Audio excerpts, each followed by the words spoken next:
Step 4 in starting your nonprofit is to determine what type of nonprofit you are.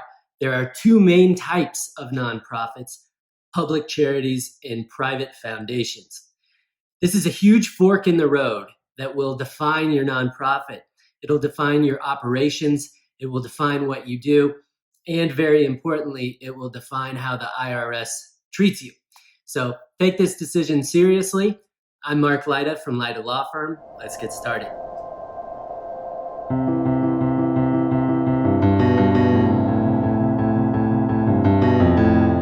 Okay, so as I mentioned, there are two main types of nonprofits: public charity and a private foundation. So a public charity is what we call operational. It's what you think of when you think of most nonprofits that are out there putting on programs and operating within the community. Whether they are putting on educational programs or any sort of direct service opportunity, that's most likely a public charity. One big requirement for public charities is that they have to have diversified funding sources. So that's part of what it means to say that they are public charities. That means that not all of your money can come from, one family that's setting up this nonprofit. Similarly, the board members on the public charity cannot all be related by family ties or by business. And perhaps in part because of all those diversified funding sources, the IRS does offer a benefit to the people who contribute to the nonprofit monetarily. The IRS allows people who donate to public charities to deduct a higher portion of their contributions from their income taxes. Now, that is all in contrast to the private foundation.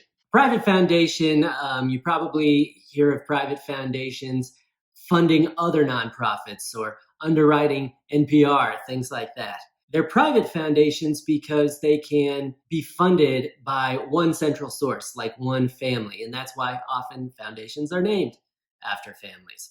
They are not typically operational, but rather exist to give funding to other nonprofits.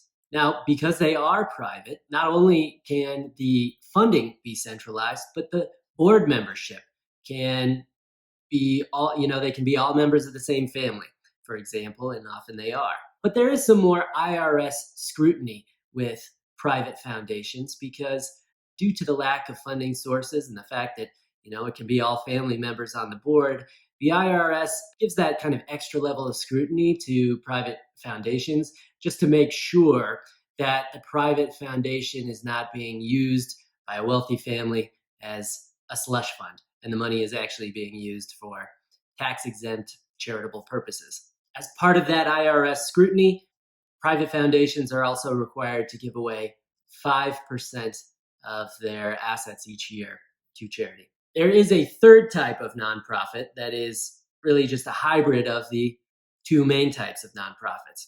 And that hybrid is called a private operating foundation. And so what that is a foundation that can also do a lot of its own direct programming. The IRS requires that a private operating foundation use 85% of its annual income or investment returns for tax-exempt purposes each year. A private operating foundation is subject to investment income tax. However, donors can deduct their contributions at a higher level than they would be able to if donating to a private foundation. So that hybrid approach of the private operating foundation can sometimes be a good approach if the nonprofit wants to put on some of its own programming, but also devote a substantial amount to giving money to other charities as well. So those are the two main types of nonprofits: a public charity or a private foundation, plus a little bonus mixture of the two at the end with the private operating foundation. This is a really important decision, and I've only spoken about it in broad strokes. It's a lot more complicated than this, and this might be one where it is a good idea to consult an attorney to make sure that you are going down the right path now that you're confronting this fork in the road. If you have questions for us, please feel free to drop them in the comments below or reach out directly. And please remember to click like and subscribe to help keep legal education free for small business owners and nonprofits.